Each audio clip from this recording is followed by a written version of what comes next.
Je choisis de ne pas rester ici. Pareil pour moi. Parmi ceux qui ont vécu des expériences de mort imminente, beaucoup ont dit avoir vu un autre monde. Tout continue dans la 3e saison, s'ouvrant sur un souvenir de certains personnages acceptant la résidence permanente à l'intérieur du jeu, tandis que d'autres, comme Arisu et Usagi, la refusent catégoriquement. 5 ans après le crash des météorites, Arisu est interviewé à propos de son arrêt cardiaque. Dans le monde réel, il raconte le jour où cette météorite s'est écrasée sur la ville. Il se remémore qu'à ce moment-là, il a aperçu une lumière rouge, mais a pensé que ce n'était que des feux d'artifice, alors il n'y a pas prêté plus d'attention.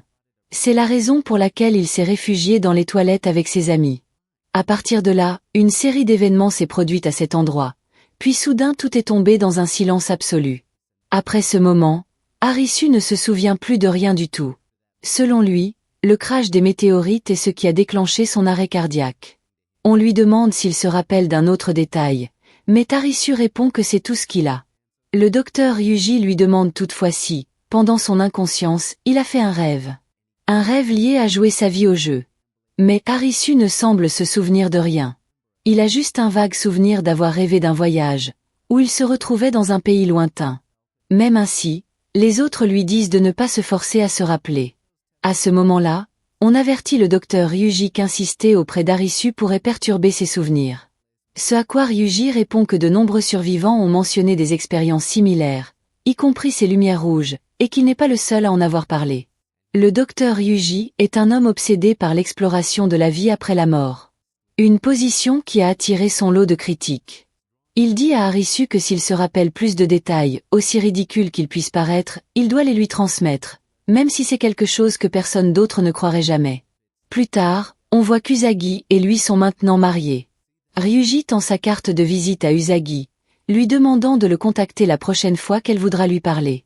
Ensuite, on retrouve Ryuji travaillant sur ses recherches après avoir interviewé un tas de personnes impliquées dans l'accident de météorite. Tous partagent le même rêve. Un voyage, une ville vide, des jeux, et des feux d'artifice. Plus tard, il entre en contact avec quelqu'un qui détient des informations sur ces jeux mystérieux. Cette personne lui écrit en insinuant qu'elle a une piste qui pourrait éveiller son intérêt. Ryuji rencontre la femme dans un café, et elle lui demande s'il est aussi intéressé par le séminaire. Il répond « Oui, absolument », et lui demande de l'aider à obtenir une invitation, car il a entendu dire que le système est très strict. Elle ne le recommande pas, mais elle l'assure que c'est quelque chose de vraiment réel, avec des jeux palpitants et des qualités sacrées. Elle lui dit que dans une semaine il recevra l'invitation par la poste. Une semaine plus tard, Ryuji reçoit le message tant attendu avec l'adresse du lieu. Il s'y rend et à son arrivée, il se retrouve parmi d'autres personnes intéressées par l'expérience. L'hôte les invite à s'asseoir. Mais au moment où Ryuji s'apprête à s'asseoir, une fille essaie de l'aider car il est en fauteuil roulant. Cependant, l'hôte refuse, disant qu'il doit le faire tout seul. Juste après, l'hôte leur annonce que le jeu est sur le point de commencer. Une fille confuse prend la parole, disant qu'elle est venue pour vivre une expérience de mort imminente. L'hôte lui répond que ce jeu est exactement la condition pour pouvoir participer au voyage. Il leur explique que le jeu auquel ils vont jouer s'appelle « La vieille dame ». Les joueurs reçoivent un jeu de cartes et doivent se défausser de toutes les paires qu'ils peuvent former. À la fin, celui qui tient encore la carte du Joker, celle représentant la vieille dame, devient le gagnant. Mais si quelqu'un arrache le Joker à un autre joueur, celui qui se fait voler est éliminé sur le champ. En plus de ça, si un joueur essaie de quitter le jeu, cette personne est aussi éliminée. La panique éclate après que 2 personnes aient déjà été éliminées. Le jeu continue et une autre fille est aussi éliminée. Ryuji, saisissant l'occasion, parvient à voler la carte Joker à un autre joueur, et par chance il finit par gagner. Avec tout le monde éliminé, on découvre que l'hôte du jeu est en fait Banda, qui l'accueille directement à Borderland. Pendant ce temps, Usagi est hantée par des cauchemars constants concernant son défunt père, mais elle n'ose rien dire à Arisu. Le lendemain, les infos annoncent la découverte de plusieurs corps à l'intérieur d'un séminaire. Arisu, travaillant comme stagiaire dans un centre de conseil, s'occupe d'une survivante de la météorite qui se révèle être Anne. Elle lui dit qu'ils se connaissaient déjà, car ils s'étaient rencontrés auparavant dans un endroit lointain, parmi les survivants. Certains d'entre eux affirment avoir vu un autre monde, un monde rempli soit d'espoir, soit peut-être de désespoir, et elle sait qu'Arisu a aussi vécu dans ce monde et qu'il se souvient de tout ce qu'ils y ont traversé. Elle lui dit qu'ils se sont battus dur pour survivre et que, grâce à cette lutte, ils ont pu revenir dans le monde où ils sont maintenant. Désespérée d'obtenir des réponses, elle a tout fait pour découvrir ce qui s'était réellement passé, et elle a réussi à trouver un moyen d'y retourner. Au même moment, Usagi se rend dans un hôtel et éprouve soudain un sentiment de déjà-vu lié au massacre sur la plage. Effrayée, elle appelle Arisu, mais elle n'arrive pas à prononcer un mot. Après un court silence, elle raccroche. Arisu essaie de la retrouver, mais il ne parvient à la trouver nulle part. Inquiet, Arisu signale sa disparition, et les autorités lui montrent une vidéo où l'on voit Usagi partir avec Ryuji. Il ne croit pas qu'elle ait disparu. Il pense simplement qu'elle est partie volontairement avec lui. Alors, Arisu commence à enquêter sur Ryuji et découvre qu'il n'a jamais cessé de creuser le sujet de la vie après la mort.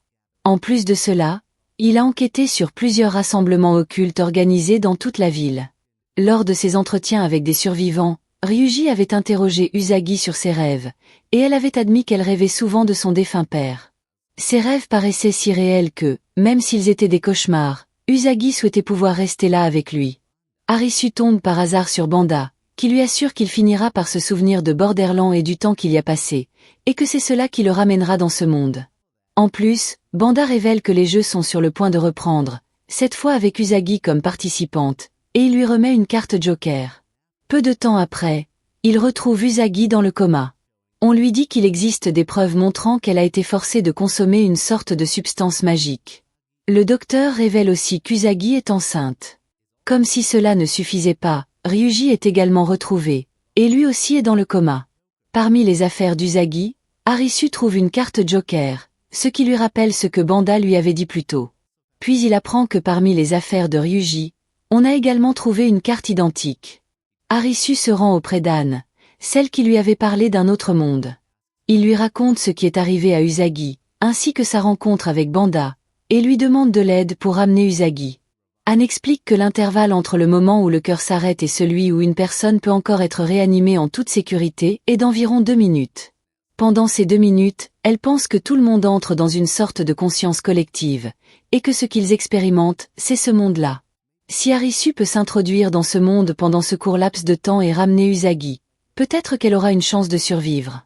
Même si tous ceux qui ont été dans ce monde ont eu l'impression que beaucoup de temps s'était écoulé, la vérité est que leurs cœurs ne se sont arrêtés qu'une seule minute. Le flux du temps à l'intérieur de cette conscience collective est complètement différent de celui du monde réel. Il se déroule d'une autre manière, si différente qu'un seul instant peut sembler s'étirer à l'infini. Anne le prévient qu'il n'y a aucune garantie qu'Arisu en revienne vivant, car rien de tel n'a jamais été tenté auparavant.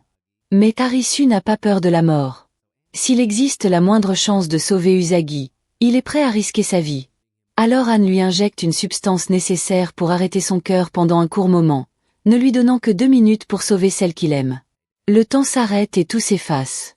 Arisu se retrouve enfin de l'autre côté et se dirige vers le tout premier champ de jeu situé dans un sanctuaire. Dans ce jeu, chaque joueur doit tirer un morceau de papier qui révèle sa fortune. Et ce papier contient une énigme à résoudre.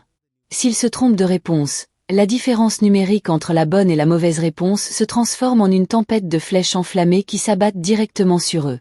Le premier joueur s'en sort sans problème, jusqu'à ce que le second s'avance. Sur son papier de fortune, elle doit résoudre un problème de mathématiques. Elle donne la mauvaise réponse et se fait abattre par une flèche enflammée, suivie rapidement d'autres victimes. La terreur commence à s'emparer des joueurs et Arisu est entraînée dedans aussi. Ensuite, une autre participante avance et elle donne aussi une mauvaise réponse. Cette fois, la différence numérique est encore plus grande, ce qui fait apparaître beaucoup plus de flèches de feu, et beaucoup d'autres perdent la vie. Au milieu de tout ce chaos, Arisu commence à se souvenir des moments qu'il a déjà vécus dans ce monde avant de se réveiller. Le dernier à s'avancer est Arisu. On lui demande quelle est la population mondiale.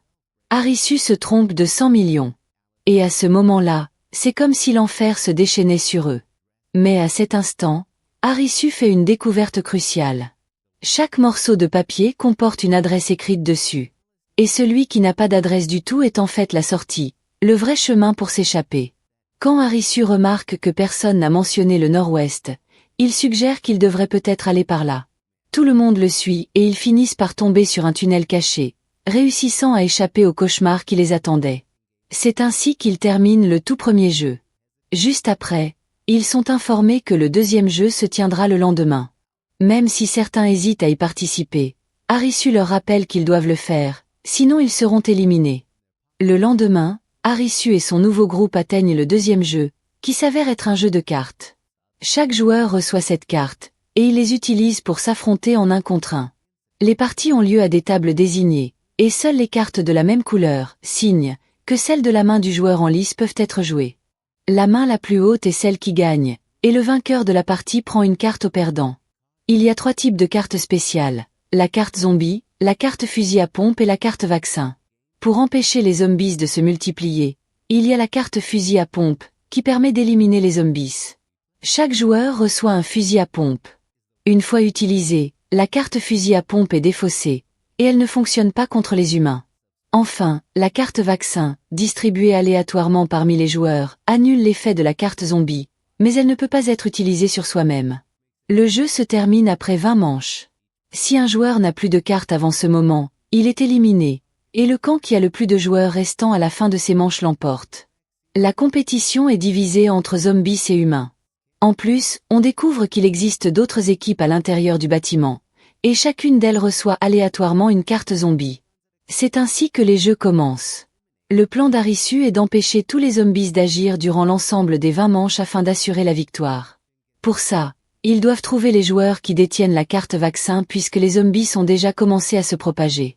À ce moment-là, une fille nommée Ri arrive et propose un plan pour que personne n'ait à mourir dans le processus.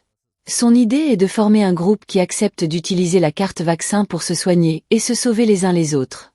Peu importe si quelqu'un est infecté, car ce membre sera secouru, mais s'il infecte quelqu'un, alors le zombie pourra être menacé avec un fusil à pompe et maintenu sous contrôle. Le groupe parvient à piéger un tas de joueurs qui les accusent d'être fous, puisque si l'un d'eux se transforme en zombie, ils vont utiliser la carte fusil à pompe.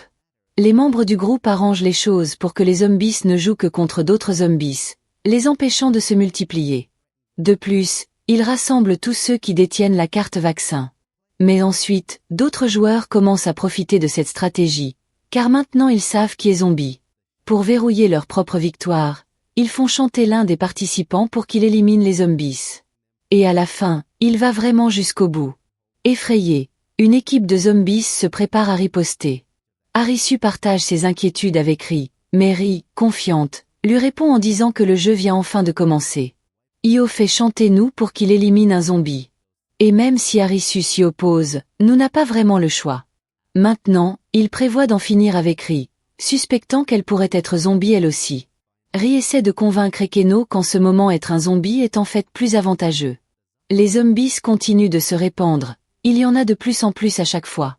En plus de ça, elle soutient que les humains ont encore des sentiments et n'ont pas le cran d'appuyer sur la gâchette. Pas même d'utiliser la carte vaccin sur quelqu'un d'autre. Pendant que les humains cachent leur vaccin, les zombies deviennent incontrôlables. Très probablement, à la fin, les zombies vont gagner par le nombre. Mais le garçon rejette son offre et sort la carte fusil à pompe. Malgré tout, Ri le trompe. Elle n'est pas du tout un zombie. À la manche suivante, Arisu décide de jouer contre Ri, et Ri lui dit qu'à ses yeux, les zombies sont voués à gagner. Ri demande pourquoi il a choisi de jouer contre elle, et Arisu répond qu'il le fait parce qu'il veut la sauver. Arisu pose sa carte zombie et demande à Ri pourquoi, si elle sait déjà que les zombies vont gagner, elle ne s'est jamais transformée en l'un d'eux. Ri explique qu'elle ne l'a pas fait parce que ce n'était pas garanti. Quand elle a élaboré sa stratégie, elle pensait que les humains allaient gagner. Elle a décidé d'attendre jusqu'à la toute fin pour voir comment le jeu allait se dérouler. Finalement, Arisu révèle qu'il a été un zombie depuis le début. La dernière manche est sur le point de commencer, et le seul qui reste est Tetsu, que nous cherche à transformer en zombie. Mais Kazuya intervient, insistant sur le fait que les humains doivent l'abattre. Saisissant l'instant, nous choisit Kazuya qui n'a plus la carte fusil à pompe comme adversaire, et Arisu choisit Tetsu. Arisu joue la carte zombie et nous fait de même avec Kazuya. La manche se termine et les zombies gagnent à la majorité. Les 13 humains qui restaient sont éliminés de cette façon. Arisu et son équipe passent au 3e jeu. Pendant ce temps, on voit Usagi qui croise Ryuji, et tous deux participent à un jeu où ils doivent esquiver des lasers mortels. Même si Ryuji est en fauteuil roulant, ils réussissent à terminer le jeu avec succès. Plus tard, Ryuji avoue à Usagi qu'il est dans cet endroit parce qu'il veut voir le monde des morts qui se trouve au-delà de Borderland. Dans un flashback, on voit Ryuji après sa victoire. Banda lui dit qu'il savait qu'il survivrait, et il lui révèle qu'il recherche des gens comme lui, des personnes capables de devenir des citoyens aptes. En plus, il lui fait une requête, il veut qu'il amène une femme dans ce pays. Et il lui offre de lui montrer le monde qu'il a toujours voulu voir, le monde de la mort. Au-delà de Borderland se trouve le monde de la mort. Et il lui explique comment il va la convaincre de venir là-bas, en lui offrant la possibilité de revoir son père décédé. Pendant ce temps, Banda rencontre un homme nommé Okiyaba. Ensemble, ils complotent pour le retour d'Usagi et d'Arisu, car avec eux dans les jeux, les choses vont devenir beaucoup plus intéressantes. De plus, ils prévoient d'utiliser Ryuji pour les contrôler. Finalement, le jeu suivant commence, se déroulant dans un train. S'ils parviennent à traverser tous les wagons, et qu'ils font s'arrêter le train lorsqu'ils entendent la sirène, ils gagneront le jeu. En se déplaçant de wagon en wagon, quand les portes se ferment, le compartiment se remplit soit d'oxygène, soit de gaz toxique. Et ils n'ont qu'un seul masque avec 5 cartouches. Ils doivent donc les utiliser avec prudence. Ils n'ont pas le droit d'utiliser les cartouches d'un autre joueur, ne peuvent pas revenir dans le wagon précédent, et seulement 4 wagons contiendront du gaz toxique. Tout le monde met son masque et décide d'utiliser une cartouche, mais au final, ils découvrent que c'était juste de l'oxygène. Dans le deuxième wagon, ils utilisent encore une cartouche et découvrent que c'est du gaz toxique. Dans le troisième wagon, Usagi décide de ne pas utiliser le masque, déduisant que le créateur du jeu relâchera le gaz toxique dans le dernier wagon. Ils choisissent de ne pas l'utiliser, et heureusement, ce n'est que de l'oxygène. Ensuite, ils voient un autre train passer et regardent les participants mourir, incapables d'utiliser le masque quand c'était du gaz toxique, ce qui sème la peur parmi ceux qui voyagent dans ce train. Dans le wagon suivant, ils demandent l'avis d'un passionné de train, qui pense que la conception du train est faite pour piéger le gaz dans le plafond. Il semble avoir raison, car certains lui font confiance et utilisent leurs cartouches, tandis que d'autres non, et finissent par mourir quand ils découvrent que c'était bien du gaz toxique. Dans le wagon suivant, le garçon devine qu'il n'y aura pas de gaz toxique, car le wagon contient un pentagramme et pas de place pour un réservoir de gaz. Il décide de ne pas utiliser le masque, et effectivement, ce n'est que de l'oxygène. Dans le wagon suivant, le garçon admet qu'il s'est trompé. La conception de ce train est différente et il ne la connaît pas. Maintenant, il n'a plus aucune idée d'où se trouve le pentagramme, ce qui signifie que jusqu'à présent, tout n'était qu'une question de chance. Ne sachant plus quoi faire, Usagi décide de faire confiance à son instinct. Il pense devoir utiliser la cartouche, mais c'est en vain, car c'était encore de l'oxygène. Il ne reste maintenant que 2 wagons et une seule cartouche, ce qui signifie que personne ne va survivre. Très vite, le garçon passionné de train leur apprend qu'ils vont bientôt être alignés avec l'autre train roulant en parallèle. Et si les 2 trains continuent à la même vitesse, ils seront côte à côte. Usagi comprend ce que le garçon essaie de dire. La seule option possible est de sauter dans l'autre train. Les joueurs de ce train sont déjà morts. Donc, il n'y a pas de réservoir, ni de gaz toxique là-bas. Usagi est la première à sauter, suivie des autres juste après. Même si certains n'y parviennent pas, Ryuji, malgré son handicap, réussit aussi à sauter. Quelques instants plus tard, un autre train passe juste à côté d'eux, et Usagi aperçoit Arisu à l'intérieur de ce train. Ils essaient d'atteindre les mains l'un de l'autre, mais à la fin, ils sont séparés. Les sirènes se mettent à hurler et Arisu essaie d'arrêter le train, mais au lieu de le ralentir, il le fait accélérer. Finalement, il parvient à le stopper, mais le train s'écrase violemment et se renverse. Pendant ce temps, Usagi et son équipe aident Ryuji en lui trouvant un autre fauteuil roulant. Ils se sauvent parce qu'ils ont réussi à passer dans l'autre train. Arisu, lui, est grièvement blessé dans le crash, et Tetsu l'aide à recoudre ses plaies avec une petite trousse de couture trouvée par Natsu, même s'il prend une gorgée d'alcool avant. Puis, on a un flashback de Ryuji, à l'époque où il était professeur d'université. Une étudiante lui dit qu'elle est fascinée par ses recherches, où il expliquait que la stimulation du lobe temporal pouvait déclencher des expériences de mort imminente. Elle mentionne aussi avoir lu que, grâce à ce genre d'expérience, il pourrait être possible d'accéder à l'au-delà lui-même. L'étudiante lui demande de prouver l'existence de ce monde de la mort. Après des mois de travail ensemble, ils créent une substance pour tenter de la tester. Mais pendant l'expérience, l'étudiante ne se réveille jamais. Faute de preuves, Ryuji n'est pas poursuivi en justice. Après cet incident, il a un accident provoqué par la pression psychologique, perdant l'usage de ses jambes. Pourtant, il continue à avancer, poursuivant ses recherches approfondies sur la vie après la mort. Pendant ce temps, Arisu se réveille, mais il est faible, à peine conscient. Il demande à son équipe de le laisser derrière et de continuer, puisque le prochain jeu doit avoir lieu au coucher du soleil. Cependant, son équipe refuse de l'abandonner, car il leur a sauvé la vie plus d'une fois. De l'autre côté, Usagi et son équipe participent à un jeu appelé Bingo, à l'intérieur de la tour de Tokyo. Dans ce jeu, ils doivent jouer au bingo en grimpant la tour, en appuyant sur des boutons à différents endroits pour compléter une ligne verticale, horizontale ou diagonale sur leur carte, tout en travaillant ensemble en équipe. Tout en haut, ils trouveront un bouton qui compte comme la case gratuite, et les gagnants seront choisis pour passer au jeu final. Ryuji parvient à grimper grâce à des prothèses que l'équipe lui a obtenues. Cependant, de nombreux membres de l'équipe de Ryuji finissent par mourir en tombant de la tour. Au même moment, on voit Arisu et son équipe pris dans un autre jeu où ils doivent récupérer un bateau et le ramener à sa position d'origine. S'ils ne réussissent pas à temps, le bateau explose, tuant celui qui le transporte, et seuls 10 joueurs peuvent survivre puisqu'il n'y a que 10 bateaux disponibles. Au fil de leur progression, certains participants meurent, mais malgré le chaos et les obstacles, quelques-uns réussissent à continuer, tandis que d'autres, comme Shion, tombent, ce qui abat le moral du groupe. Le jeu continue, et bientôt il ne reste que 3 bateaux, alors que 3 membres de l'équipe d'Arisu n'ont pas encore réussi à passer. Natsu se retrouve dans une situation difficile lorsqu'un autre joueur essaie de la tuer, mais malheureusement, elle ne s'en sort pas. Le bateau explose, et à la fin, il ne reste qu'Arisu et Kazuya. Kazuya intervient pour aider Arisu à assurer la victoire, en lui laissant le dernier bateau. Mais même après un combat brutal contre les survivants, Kazuya échoue et se fait éliminer. Pendant ce temps, Usagi grimpe jusqu'au sommet de la tour et remporte la victoire. Ryuji croise Banda, qui lui dit que, comme promis, il a amené Usagi dans cet endroit.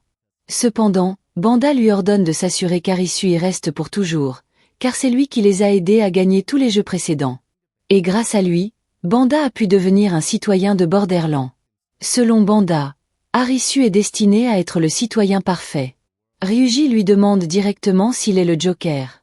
Et sinon, il exige de savoir qui dirige réellement le monde des morts. Mais Banda lui dit seulement de rester concentré sur sa mission, car elle n'est pas encore terminée. Sa tâche est d'éliminer Usagi. Et s'il réussit, Arisu restera coincé dans ce monde. Une fois la mission accomplie, Ryuji découvrira enfin qui gouverne ce royaume et comprendra la véritable nature de la mort elle-même, un mystère qu'il ignore encore. À la fin, Ryuji accepte. Arisu et son équipe avancent vers le dernier jeu. En montant un escalier, ils réalisent qu'ils sont revenus dans le monde réel, le même endroit où tout a commencé. Bientôt, ils découvrent que ce qu'ils voient est en réalité un écran montrant leur propre reflet dans la ville. Puis, ils remarquent une porte noire qu'ils décident de franchir, poursuivant leur chemin tout en observant leurs autres eux-mêmes apparaître sur l'écran. Arisu voit comment son reflet rentre chez lui et retrouve Usagi. Ensuite, l'image montre son autre lui tenant un bébé, avec Usagi juste à côté de lui. Cependant, la vraie Usagi qui regarde n'est pas celle de l'écran. Finalement, ils s'enlacent tous les deux, heureux d'être ensemble à nouveau, tandis que l'écran les projette comme une famille heureuse. Les autres arrivent, et Arisu, furieux, s'en prend à Ryuji, le tenant pour responsable de tout ce qui arrive à Usagi et à lui. Mais Usagi intervient pour le défendre, expliquant que Ryuji a toujours été celui qui l'a aidé, et que ses progrès sont grâce à lui, puisqu'il lui a sauvé la vie. Puis, on annonce que 10 joueurs ont été enregistrés, même s'il n'y en a que 9. Arisu comprend que c'est à cause de la grossesse d'Usagi, qu'elle vient tout juste de découvrir.